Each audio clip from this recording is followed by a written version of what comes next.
Hi, welcome to Bismi planet. ഇന്ന് ഞാൻ ഉണ്ടാക്കുന്ന ഉഴുന്ന് ദോശയാണ്. ഞാൻ എങ്ങനെയാണ് ഈ ഉഴുന്ന് ദോശ ഉണ്ടാക്കുന്നതെന്ന് നിങ്ങൾക്ക് ഞാനൊന്ന് കാണിച്ചു തരാം. അതിനായിട്ട് 2 ഗ്ലാസ് പച്ചരി എടുക്കുക.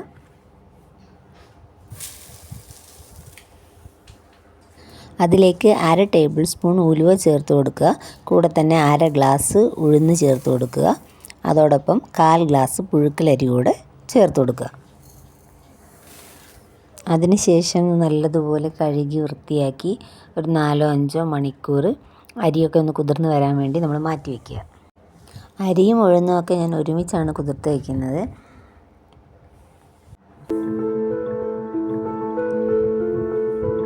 ഇതാ ഇപ്പോൾ ഒരു 4 മണിക്കൂർ കഴിഞ്ഞിട്ടുണ്ട്. അരി ഉഴുന്നൊക്കെ നല്ലതുപോലെ കുതിർന്ന് വന്നിട്ടുണ്ട്. ഇനി നമുക്കൊരു മിക്സിയുടെ ജാറിലേക്കിട്ട് ഇത് നല്ലതുപോലെ ഒന്ന് അരച്ചെടുക്കാം. ദോശയ്ക്ക് അരയ്ക്കുന്നതുകൊണ്ട് നല്ലതുപോലെ തരിയില്ലാതെയാണ് അരച്ചെടുക്കുന്നത്. ഇഡ്ഡലിക്കാണെങ്കിൽ ചെറിയൊരു തരിയോട് കൂടിയിട്ട് അരച്ചെടുക്കാം.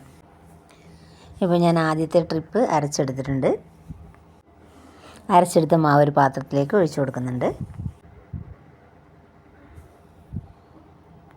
ഇനി ബാക്കിയുള്ള അരി കൂടെ നമുക്ക് അരച്ചെടുക്കാം.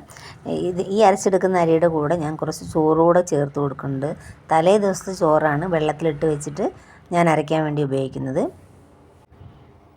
ഇതാ ഇപ്പോൾ ബാക്കിയുള്ള അരി കൂടെ അരച്ചെടുത്തിട്ടുണ്ട്.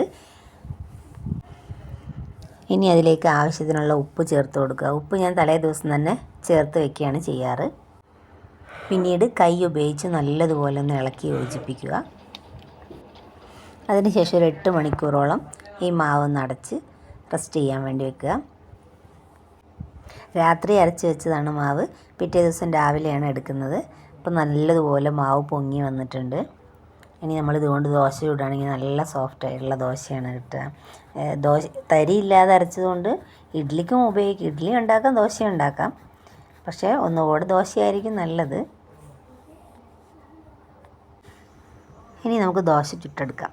അപ്പോൾ അതിനായിട്ട് ഞാൻ ദോശക്കല്ല് അടുപ്പിൽ വെച്ചിട്ട് അതിലേക്ക് ദോശമാവ് ഒഴിച്ച് കൊടുത്തിട്ടുണ്ട്. ഇനി മാവ് ഒഴിച്ച് കൊടുത്തതിന് ശേഷം അതിൻ്റെ മുകളിലേക്ക് കുറച്ച് എണ്ണ സ്പ്രെഡ് ചെയ്ത് കൊടുക്കാം. ഇനി നമുക്കിതൊന്ന് തിരിച്ചിട്ട് കൊടുക്കാം.